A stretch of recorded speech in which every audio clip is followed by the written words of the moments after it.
Hari Om, Bhagavad Gita, Chapter 4, Verse 38. Jnana Karma Sannyasa Yoga. Renunciation of action in knowledge. In the last verse, that is verse 37, Bhagwan Krishna said, Yadaidamsi samit dognihi Bhasmasat kurute arjuna Jnanagni sarva karmani Bhasmasat kurute tadam. Bhagwan Krishna said, Hey Arjuna, just like the fire which burns the wood into ashes, Jnana Agni, that is wisdom, the fire of knowledge, will burn all your actions. In the fire of knowledge, all the karmas of a person are burnt, which means all of our vasanas. We are coming here to exhaust our vasanas. We have already seen this. Each person is coming with a software, a vasana. So he is coming here, he has taken this birth to exhaust that vasanas. All those vasanas will be burnt. Bhagavan gives an assurance. Now, in the next verse, verse 38, Bhagavan is saying, Nahi jnanena sadrisham pavitramiga vidyate tatsvayam yoga samsiddhah kalenatmani vindati. Knowledge in any field is always powerful. A knowledgeable person is the most respected person. In this verse, Bhagwan Krishna praises knowledge and he asks us to perform karma yoga with knowledge. Simple reason is knowledge burns all actions. What is that knowledge? Bhagavan says knowledge. What is that knowledge? Bhagavan Krishna says it is the knowledge about self. Without the self in us, no knowledge is possible. No other knowledge is possible. How to get that knowledge? That is what Bhagavan has been explaining. Bhagavan initially said, if you go a few verses back, he said, discipline your life, which is the first important thing. Without self-discipline, nothing is possible in this world or in any other world.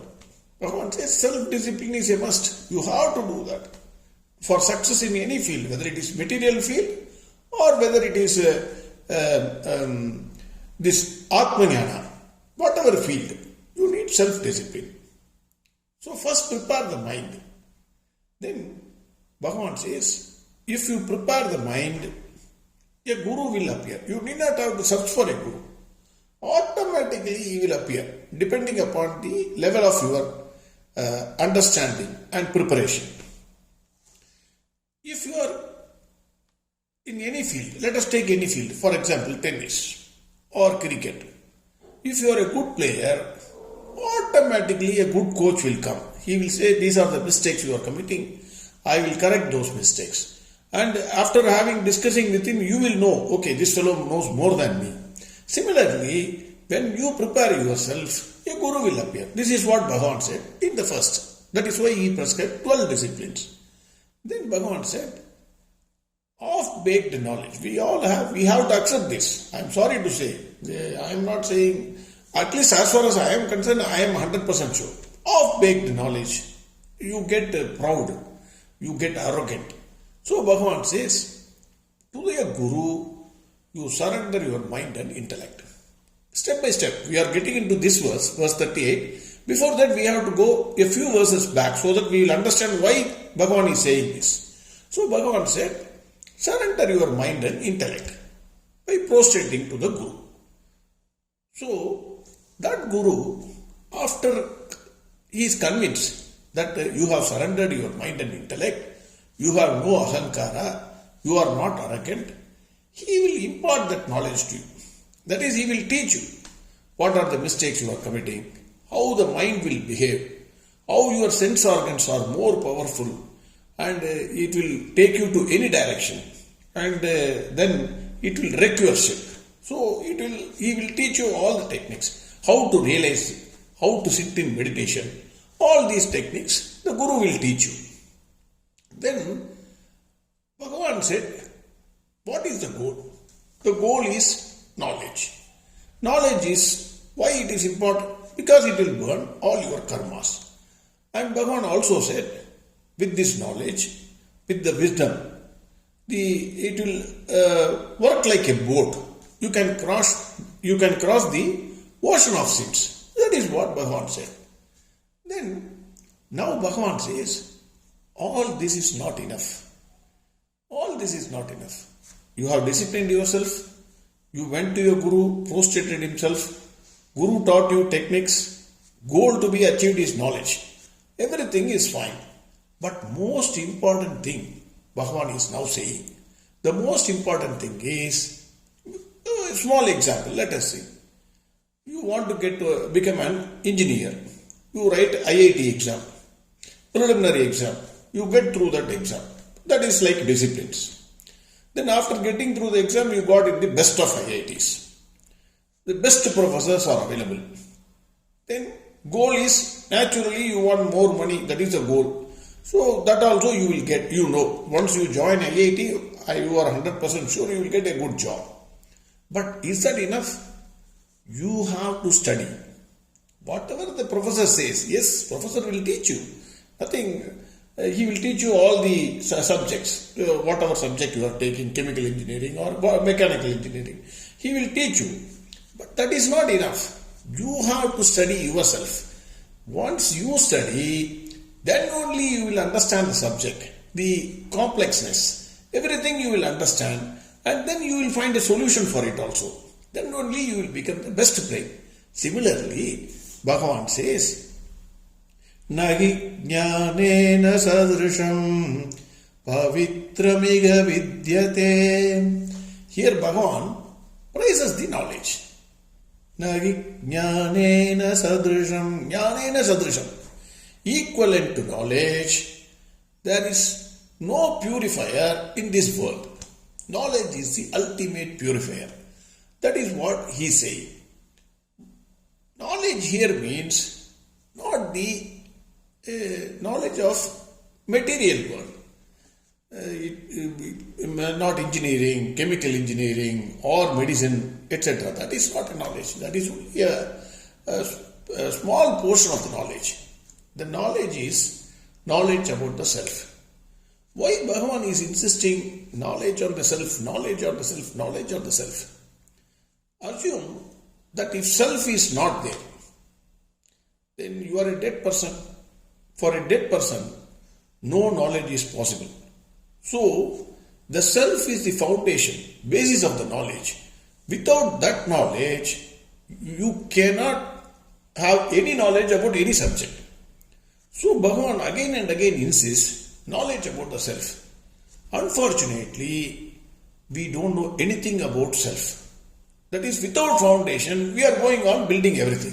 That is why Bhagwan Krishna is saying, knowledge about the self is important. It is a purifier.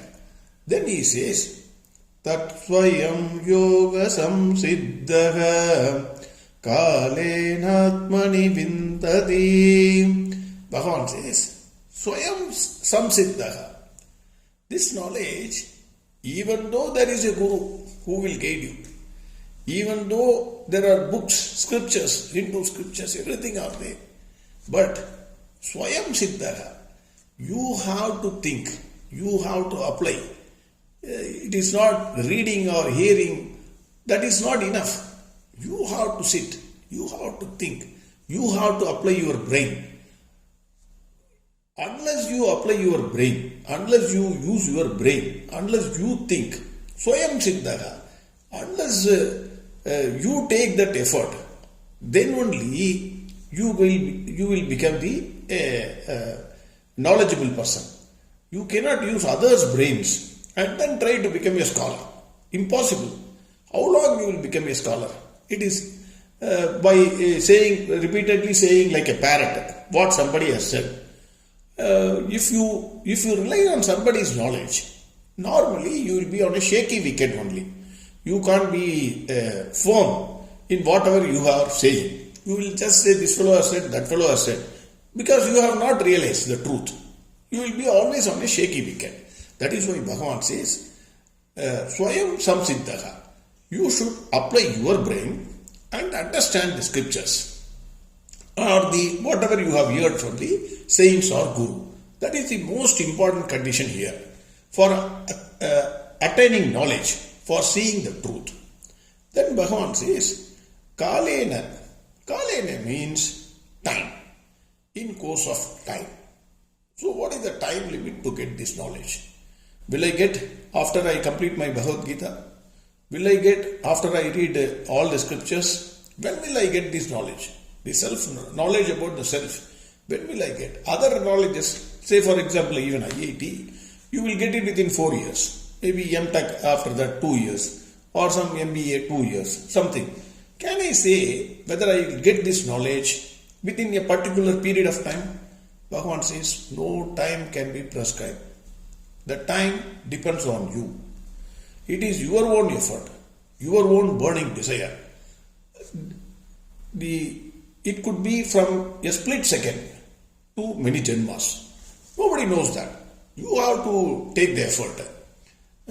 For example, there are some Siddha Purushas like Patinatha who got this knowledge within a split second. He was a rich man living in a palace, gold. He was a trader, so he was bringing gold and diamonds from everywhere. So on a split second, he got realization. He said, Kadilla Usiyum Varadagan Kadai. That means, in the needle, you will find a small hole through which the thread has to be put. And then you will stitch the button, etc. So he says, Kadilla Usiyum, that ear of that needle, if it is broken, then that needle is useless needle. Even that needle will not come with you if you are dead. Kadilla Usiyum Varadagan Kadai. Immediately, everything he left, whatever riches he had, whatever respects he had, whatever family he had, everything he left, and overnight he became a sannyasi or a saint. So, the point here is, Bhagavan says, no time can be prescribed for getting this knowledge. It is your own effort, your own thinking, how long you can sit on meditation, etc. These are the things. It depends on each individual. It varies from individual to individual. After hearing this, then we may stop hearing Bhagavad Gita also, because immediately we will realize so much money is there in my bank account. So suddenly if I realize I may have to leave everything and go. That will be our thinking. So that means it will take some more time for us. So verse 38 again. Nahi jnanena sadrisham pavitramiga vidyate tatsvayam yoga samsiddhaga kalenatmani vindati. Next verse tomorrow. Arihom Sarvam Krishnarpnamastu. Narayana Narayana.